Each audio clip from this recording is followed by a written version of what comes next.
العالمين والعاقبة للمتقين والصلاة والسلام على سيدنا محمد الصادق الوعد الأمين أما بعد فأعوذ بالله من الشيطان الرجيم بسم الله الرحمن الرحيم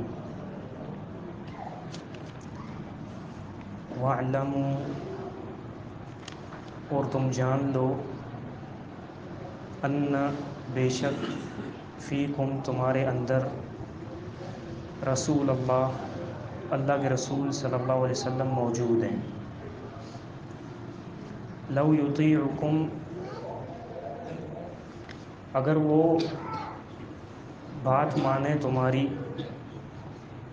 فی کثیر من الامر بہت سے معاملات میں لعنتم تو البتہ تم اس کے نتیجے میں مشقت میں پڑ جاؤ گے. ولیکن اللہ لیکن اللہ تعالی حببا اس نے محبوب کر دیا ہے پسندیدہ بنا دیا ہے الیکم تمہارے نزدیک الایمان ایمان کو وزینہ اور مزین کر دیا ہے اس اللہ نے ایمان کو فی قلوبکم تمہارے دلوں میں وکرہ اور اس اللہ نے ناپسندیدہ بنا دیا ہے الیکم تمہارے نزدیک الکفر کفر کو والفسوق اور فسق کو والعصیان اور نافرمانی کو.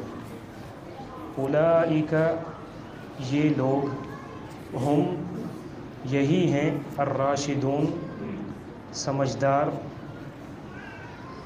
فضلاً فضل ہے یہ من اللہ کی طرف سے ونعمہ اور نعمت ہے واللہ اور اللہ تعالی علیم خوب جاننے والا ہے حکیم بہت ہی حکمت والا ہے.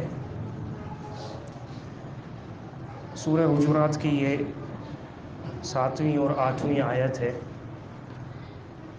پیچھے جو ہم نے آیت پڑھی اس میں ایک قصہ جو بیان کیا گیا کہ ایک خبر آئی تھی جو اللہ کے رسول تک پہنچی بلا تحقیق.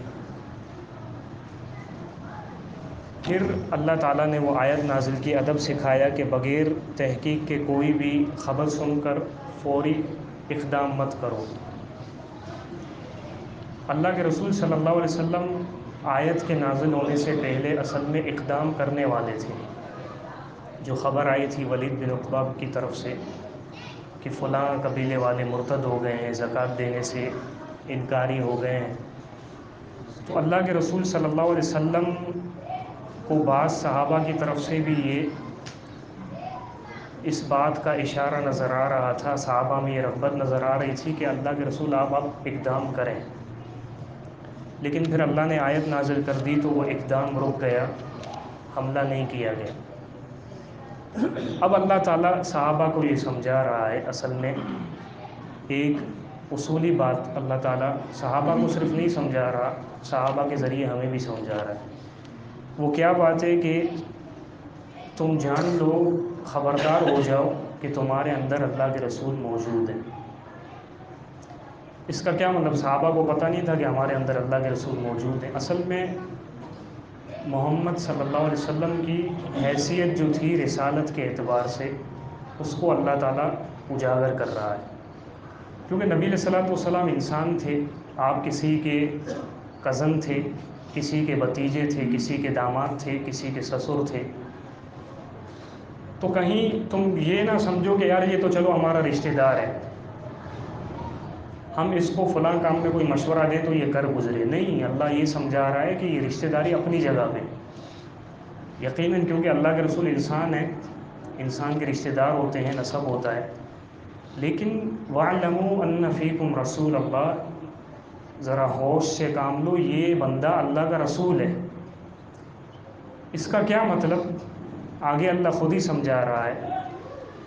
لَوْ يُطِيعُكُمْ فِي كَثِيرٍ مِّنَ الْأَمْرِ لَعَنِتُّمْ, یہ اللہ کا رسول ہے. اللہ کا جو رسول ہوتا ہے وَمَا أَرْسَلْنَا مِن رَّسُولٍ إِلَّا لِيُطَاعَ بِإِذْنِ اللَّهِ, رسول کی حیثیت یہ ہوتی ہے کہ لوگ اس کی بات مانیں. لو یطیعکم فی کثیر من الامر لعنتم، اگر یہ تمہاری بات مانے، یعنی برعکس کر دو، الٹ کر دو معاملہ، کہ ہونا تو یہ چاہیے کہ یہ بھائی رسول ہے، تمہیں اس کی بات ماننی ہے۔ کیوں؟ کیونکہ یہ اللہ کی طرف سے نمائندہ ہے، یہ جو بھی کہتا ہے اللہ کی طرف سے کہتا ہے، اور اللہ تعالیٰ حکیم علیم الحکیم، اللہ تعالیٰ کو ہر چیز کا علم بھی ہے، اور اللہ تعالیٰ کے حکموں میں حکمت بھی ہے۔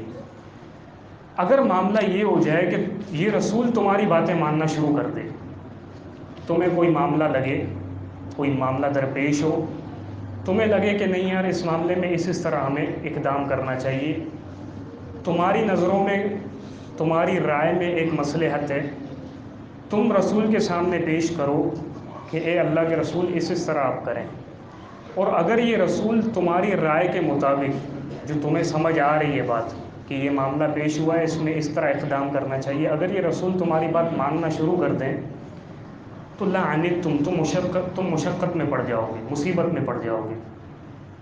کیوں مصیبت میں پڑ جاؤ گے؟ ایک وجہ تو یہ ہے کہ رسول ایک ہیں، رسول کے مقابلے میں پوری امت اجتماع ہے لوگوں کا۔ اب کسی کے نزدیک جو معاملہ پیش آیا ہے، کسی کے نزدیک اس کا اقدام کس طرح ہونا چاہیے، کسی کے نزدیک کس طرح اس معاملے کو ڈیل کرنا چاہیے۔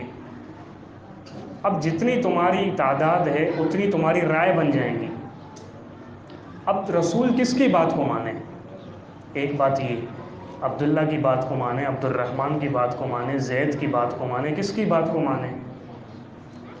دوسری بات یہ کہ مشقت میں تم پڑ جاؤ گے۔ کیوں مشقت میں پڑ جاؤ گے؟ بھائی تم جو رائے پیش کرو گے نا، جو بھی معاملہ تمہارے لیے پیش آئے گا، جو بھی مصیبت ٹپکے گی تم پر، کسی معاملے سے نمٹنا ہوگا، اب تم جو رائے پیش کرو گے وہ تمہاری صرف رائے ہوگی، کیونکہ تمہارا علم تمہاری ذات تک ہے، وہ بھی ناقص ہے، تمہیں حال کا علم ہے وہ بھی مکمل نہیں ہے، مستقبل کا تو تمہیں علم ہے ہی نہیں، اور علم غیب تم رکھتے بھی نہیں ہو۔ اب تم جو بھی رائے دو گے، کیا اس میں یہ گارنٹی ہو سکتی ہے کہ ہم فلاں معاملے کے بارے میں اس طرح ڈیل کریں، اس کو نمٹیں، نمٹ بھی جائے معاملہ اور نقصان بھی نہ ہو؟ یہ گارنٹی دے سکتے ہو تم لوگ؟ نہیں۔ تو یہ اللہ سمجھا رہا ہے کہ بھائی اللہ کے رسول تمہارے اندر موجود ہیں، تم اس کی اطاعت کرو۔ کیوں اطاعت کرو؟ کہ یہ جو کچھ بھی بولتا ہے یہ اللہ کی طرف سے بولتا ہے، اور اللہ تعالیٰ کو ہر چیز کا علم ہے۔ میں نے جسے بولا ماضی کا علم، حال کا علم، مستقبل کا علم، اور ہر علاقے کا علم، ہر قوم کا علم، ہر تہذیب کے بارے میں پتہ ہے اللہ کو۔ تو اللہ تعالیٰ تو وہ ذات ہے کہ اس نے اپنے رسول کے ذریعے ایسا دین بتایا ہے جو ضابطۂ حیات ہے، کہ جس بھی دور میں تم چلے جاؤ، کسی بھی دور میں ہو، کسی بھی علاقے میں ہو، اللہ نے تمہیں ایسا دین دیا ہے کہ اگر تم اس کو اپلائی کرو گے اپنے اوپر تو تمہیں ذرہ برابر بھی مشقت کا سامنا نہیں کرنا پڑے گا۔ لیکن اگر اس کے برعکس تم نے دین کو اپنے مطابق بنایا، کیونکہ اب تو اللہ کے رسول موجود نہیں ہے نا، لیکن اللہ کے رسول کا دیا ہوا دین موجود ہے، جو قرآن اور سنت کی صورت میں ہمارے پاس موجود ہے۔ بھائی تم اپنے آپ کو اس دین کے مطابق ڈالو، تمہارے پاس جو خبریں آئیں، تمہارے پاس جو فیصلے آئیں، ان کو تمہیں نمٹنا ہے تو اللہ کے فرامین اور اللہ کے رسول صلی اللہ علیہ وسلم کے فرامین کو سامنے رکھ کر۔ اگر تم اپنے حالات کے مطابق چلو گے اور اللہ کے دین کو پس پشت ڈالو گے، اللہ اور اس کے رسول کی باتوں کو چھوڑ دو گے، تم یہ سمجھو گے کہ ہمیں جو سمجھ آ رہا ہے وہ صحیح ہے کیونکہ ہم اس دور میں جی رہے ہیں، ہمیں حالات کا پتہ ہے، تو یہ بالکل بے وقوفی ہے۔ آپ کو ایک مثال دیتا ہوں میں، اس مثال کو آپ سمجھیں۔ دیکھیں دین مکمل ہو چکا ہے، ٹھیک ہے، اللہ کے رسول موجود نہیں ہے لیکن دین موجود ہے۔ اب اس وقت اللہ یہ کہہ رہا تھا کہ بھائی کوئی بھی کام کرنا ہے تو رسول موجود ہے، ان پر وحی آتی ہے، اس وحی کے مطابق تم کوئی بھی کام سر انجام دو۔ اب وحی مکمل ہو چکی، اب جو بھی انسان کام کرے گا، چاہے وہ حاکم ہو، حکمران ہو، چاہے قوم کا بڑا ہو، چاہے گھر کا بڑا ہو، کسی بھی طبقے سے اس کا تعلق ہو، وہ اپنے معاملات دین کے مطابق چلائے گا۔ اپنی رائے کو اگر وہ رکھے گا نا سامنے تو نقصان پہ نقصان ہوگا۔ آپ کو اس کی ایک مثال دیتا ہوں۔ ایک فیصلہ آیا تھا، فیصلہ یہ تھا کہ ایک شادی ہوئی، اب جو آدمی تھا وہ مینٹلی طور پر صحیح نہیں تھا، وہ اپنی بیوی کو بہت مارتا تھا، ایسا مارتا کہ اگر مثال کے طور پر کوئی کمزور عورت ہوتی تو وہ مر جاتی۔ اب اس عورت نے کیا کیا، ناچاکی کا اظہار کیا۔ ظاہر سی بات ہے کہ اس کو اچھا لگتا ہے کہ میری بیٹی کسی کے نکاح میں ہو اور اس کا شوہر اس کو مارے، حالانکہ اس عورت کا باپ بھی نہیں ہے اس لڑکی کا۔ اس لڑکی نے اپنے مرد کو چھوڑ کر اپنے ماں کے پاس چلی گئی، رہائش اختیار کر لی۔ اب کافی عرصہ ہو گیا، برادری میں جو فیصلہ جاتے ہیں، اب برادری والوں کے پاس جس بھی برادری سے اس کا تعلق تھا فیصلہ گیا کہ بھائی وہ عورت یہ کہہ رہی ہے کہ مجھے اس مرد سے خلا چاہیے۔ اب آپ مجھے بتائیں کہ خلا شریعت میں ہے نہیں ہے، اللہ اور اس کے رسول کی تعلیم میں ہے کہ نہیں ہے نا؟ عورت کو اللہ اور اس کے رسول نے حق دیا ہے کہ کسی ناچاکی اور کسی شرعی عذر کے سبب اگر تمہیں جدائی کی اختیار کرنی پڑے تو کر لو، اپنے آپ کو ضائع مت کرو۔ اب یہ ایک طرف دین ہے۔ اب جس برادری میں یہ فیصلہ گیا، ان برادری والوں کا طریقہ کار یہ ہے کہ وہ کہتے ہیں کہ ہم رشتوں میں جدائیگی نہیں ڈالتے، ہمیں رشتوں کو توڑنا اچھا نہیں لگتا۔ اب وہ اس لڑکی کو فورس کر رہے ہیں کہ بھائی تم واپس اپنے شوہر کے پاس چلی جاؤ۔ اب وہ لڑکی اس آدمی کے ساتھ رہ رہی ہے نا، اس کو پتہ ہے کہ وہ کتنا ظالم ہے، اس کا یہ کہنا ہے کہ میں جاؤں گی تو وہ مجھے مار دے گا۔ اب برادری والے یہ فورس کر رہے ہیں کہ نہیں تمہیں اس کے پاس جانا پڑے گا، گھر بناؤ، رشتے جوڑو۔ اب دیکھیں یہ ہماری رائے ہے، ہمارے نزدیک ہماری رائے میں یہ مصلحت ہے کہ گھر نہیں ٹوٹنا چاہیے۔ اللہ کے بندوں، جبکہ اللہ کا دین یہ کہہ رہا ہے کہ اس عورت کو خلا کا اختیار ہے۔ اگر ہم اپنی رائے یہاں پر اس کو ترجیح دیں گے تو عورت مر جائے گی، اس کے پاس جائے گی، مر جائے گی، مشقت میں پڑ جائیں گے ہم۔ لیکن اگر اللہ کے دین کو سامنے رکھ کر فیصلہ کریں گے کہ بھائی یہاں تو ایسی سچویشن ہے کہ یہ رشتہ بن ہی نہیں سکتا، لہٰذا اس عورت کو خلا کروا دیا جائے، تو آپ بتائیں مشقت سے بچے گی نہیں بچے گی وہ عورت؟ اور معاشرہ بھی ایک بدنامی ہو جائے گی نا کہ یار ان لوگوں نے ایسا فیصلہ کروایا کہ عورت کو مروا دیا۔ تو اللہ یہ سکھا رہا ہے کہ بھائی اپنے معاملات دین کے مطابق چلاؤ، چاہے کسی بھی دور میں ہو، کسی بھی علاقے میں ہو۔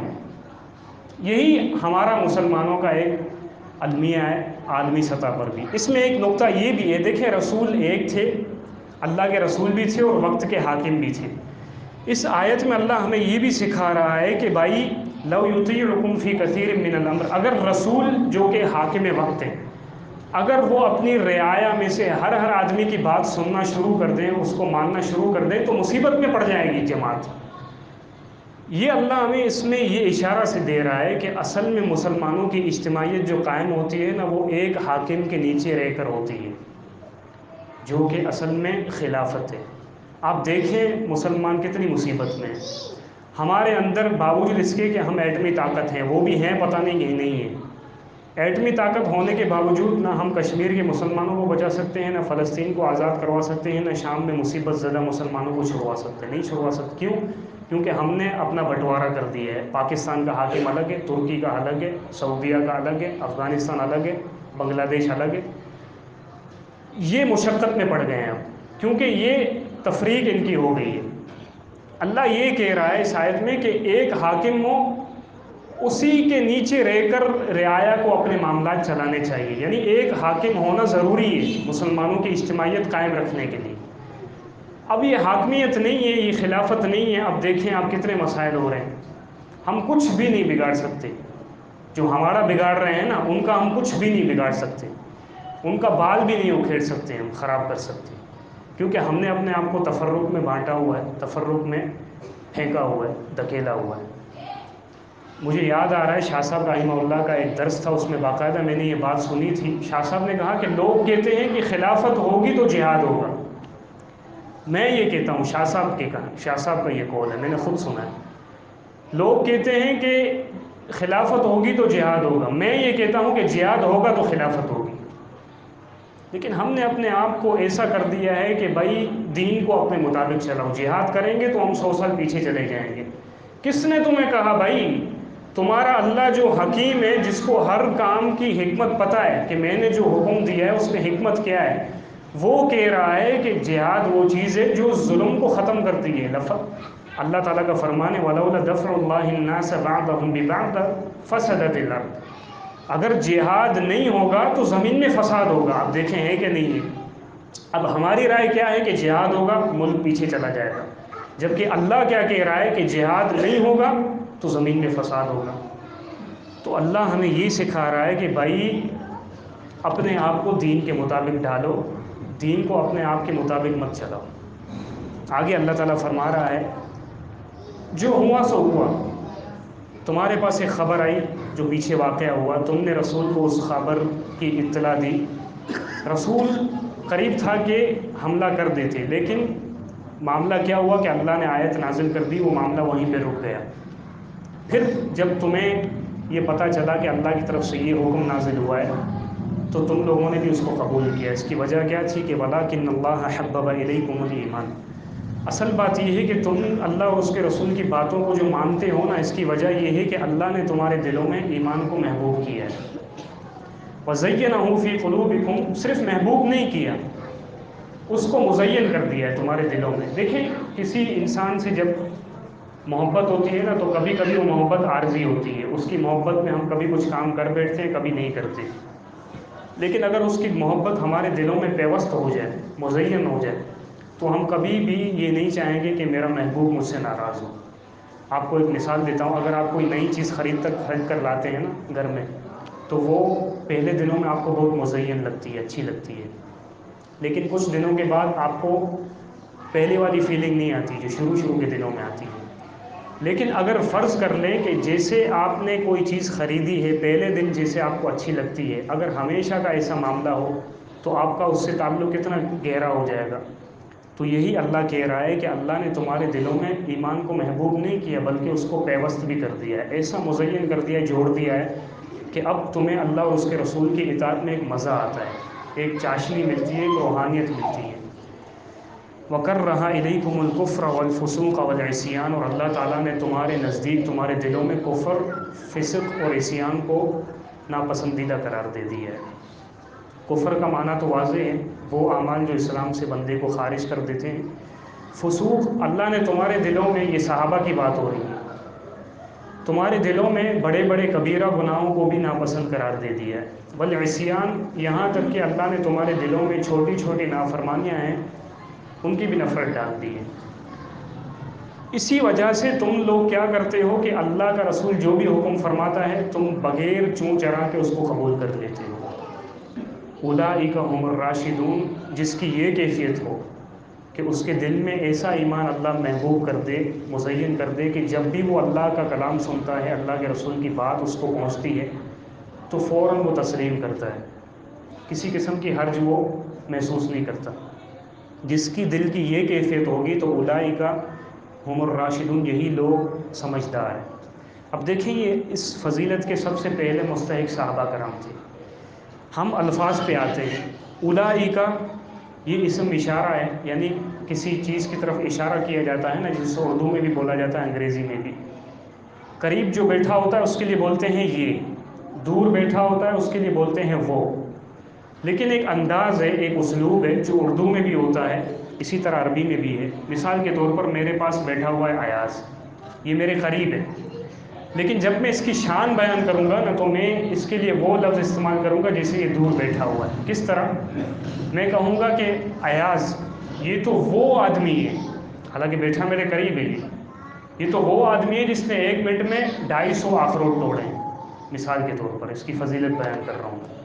یہ تو وہ آدمی ہے جس نے ایک وقت میں 250 لوگوں کو کھانا کھلایا ہے، حالانکہ یہ یہاں پہ بیٹھا ہے لیکن میں کہہ رہا ہوں یہ وہ ہے۔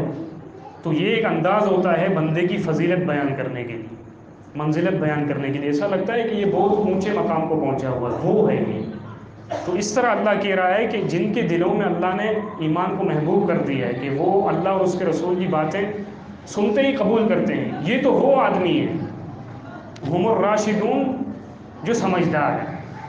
راشد کا اصل معنی جو ہوتا ہے وہ سمجھدار ہوتا ہے۔ اس کا مطلب کہ وہ بندہ سمجھدار ہے جس نے اپنے آپ کو دین کے مطابق ڈھالا ہوا ہے۔ وہ بندہ سمجھدار نہیں ہے کہ جس کی اتنی بڑی زبان ہے کہ کسی کے سامنے کھڑا ہو تو اس کے کپڑے اتار کر رکھ دے، کس کے اندر اتنی چالاکی ہو کہ وہ فوراً بندے کو کاٹ کے چلا جائے، اس کو پتہ بھی نہ چلے۔ یہ سمجھدار نہیں ہے۔ وہ سمجھدار نہیں ہے جو اچھے بزنس کر لیتا ہو، نہیں، یہ لوگ سمجھدار ہیں کہ جن کے دلوں میں ایمان محبوب ہے۔ کفر، بڑے بڑے گناہ، چھوٹے چھوٹے گناہ، ہر چیز ان کے دل میں ان کے لیے نفرت ہے کہ اللہ اور اس کے رسول کی باتیں سنتے ہیں فوراً قبول کرتے ہیں، گناہ کی بات آ جائے یا گناہ ان سے سرزد ہو جائے تو فوراً توبہ کی طرف جاتے ہیں۔ یہی لوگ سمجھدار ہیں۔ دوسرا یہاں پہ راشد کا مطلب وہ شخص جو کسی راستے پر چلے تو ہمیشگی اختیار کرے، کیونکہ یہ رشد جو ہے نا، رشد جس کا روٹ ورڈ ہے را شین اور دال۔ ٹائم زیادہ ہو رہا ہے معذرت کے ساتھ، کیونکہ باتیں یہاں پہ اس کے بغیر سمجھ نہیں آئیں گی۔ یہ رشد کا جو لفظ ہے نا، اس کا مطلب چٹان ہوتا ہے، چٹان جس کو رشادہ بولتے ہیں۔ اب چٹان کیا چیز ہوتی ہے؟ چٹان کو کبھی آپ نے پھسلتے ہوئے دیکھا ہے؟ اللہ کے حکم کے بغیر وہ کوئی بھی چٹان اپنی جگہ سے ہٹ نہیں سکتا۔ یعنی چٹان وہ ہوتی ہے جو زمین پر اپنی جگہ مضبوطی سے گاڑ لیتی ہے، جس کو کوئی بھی نہیں ہٹا سکتا۔ تو جن کے دلوں میں اللہ نے محبوب کر دیا ہے ایمان کو، اور جن کے دلوں میں اللہ تعالیٰ نے نافرمانی کو ناپسندیدہ کر دیا ہے، یہ اصل میں وہ لوگ ہیں جو دین پر ہمیشہ ہمیشہ مستقیم رہیں گے۔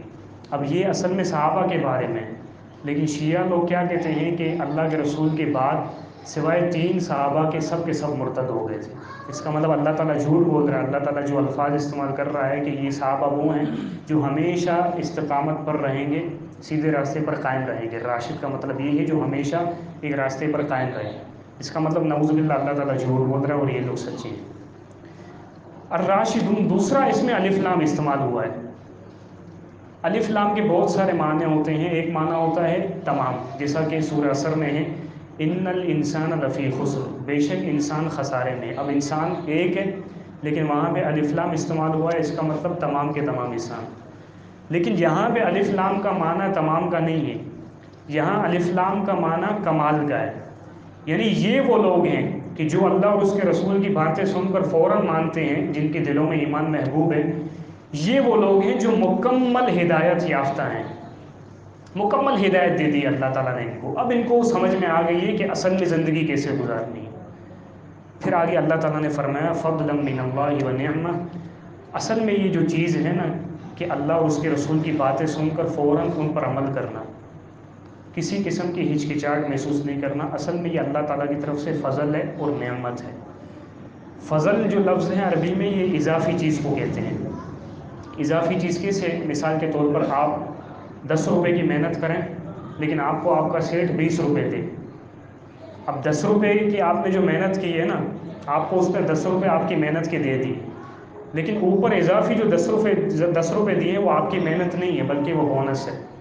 تو یہ جو چیز ہے نا کہ بندہ اللہ اور اس کے رسول کی بات کو سن کر فوراً قبول کرتا ہے، یہ اپنا کمال نہیں ہے، یہ اللہ کی طرف سے بونس ہے، یہ اللہ کی طرف سے فضل ہے، اور یہ ہر کسی کو نہیں ملتا۔ اللہ تعالیٰ بھائی سیٹ بھی اس کو ہی دیتا ہے نا جس کو پسند کرتا ہے وہ، اللہ تعالیٰ بھی اسی کو یہ ایمان کی نعمت نوازتا ہے۔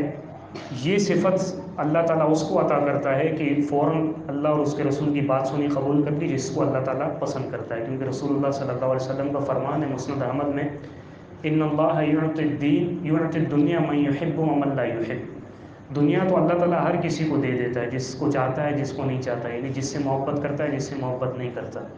لیکن ولا یعطی الدین الا لمن احب، اللہ تعالیٰ دین اور ایمان کی نعمت اسی کو ہی دیتا ہے جس سے اللہ تعالیٰ محبت کرتا ہے۔ تو یہ اللہ تعالیٰ کی طرف سے فضل ہے اور نعمت ہے۔ واللہ علیم الحکیم، اور اللہ تعالیٰ خوب جانتا ہے کہ اس نعمت کا مستحق کون ہے۔ حکیم، اور اللہ تعالیٰ کے ہر حکم میں حکمت ہے، کوئی بھی حکم حکمت سے خالی نہیں ہے۔ اللہ تعالیٰ سے دعا ہے کہ اللہ تعالیٰ ہمیں ان باتوں کو سمجھنے کی توفیق عطا فرمائے۔ وآخر دعوانا ان الحمد للہ رب العالمین۔ اس ویڈیو کو زیادہ سے زیادہ شیئر کیجیے اور ہمارے چینل سبحانی مسجد لیاری کو سبسکرائب کیجیے اور صدقہ جاریہ کے مستحق بنیے۔ جزاکم اللہ خیرا کثیرا فی الدنیا والآخرہ۔